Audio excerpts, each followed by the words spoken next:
लहान मुलांना बाहेरचे कुरकुरे मॅगी देण्यापेक्षा हे नक्कीच देऊन बघा, तुम्हाला नक्कीच आवडेल. चला तर मग आता बनवूया भाकरी. तर इथे मीठ टाकलेलं आहे आणि आता हे बेसन आहे उरलेलं, तर त्यापासून छान अशी भाकरी बनवूया.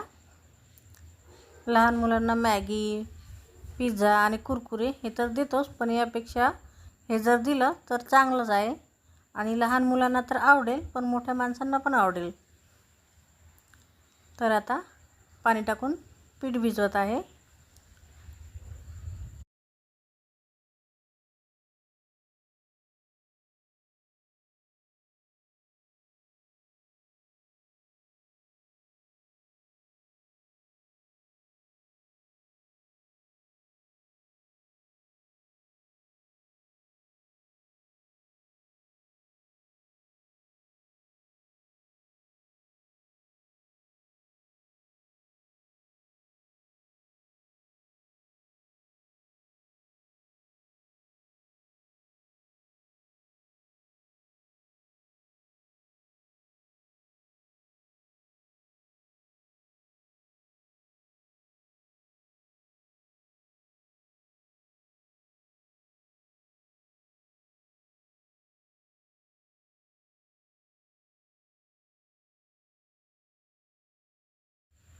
तर आता येथे भाकरी थापत आहे.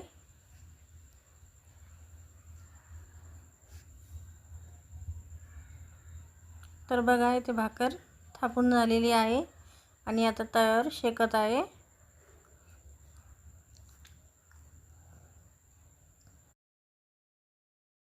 तर ही भाकरी दोन्ही साईडनी भाजून झालेली आहे. तर आता ही भाकरी बघा अशी फोडून काढलेली आहे. दोन्ही साईडनं छान अशी खरपूस भाजलेली आहे. ही भाकरी आणि चटणी फारच छान लागते.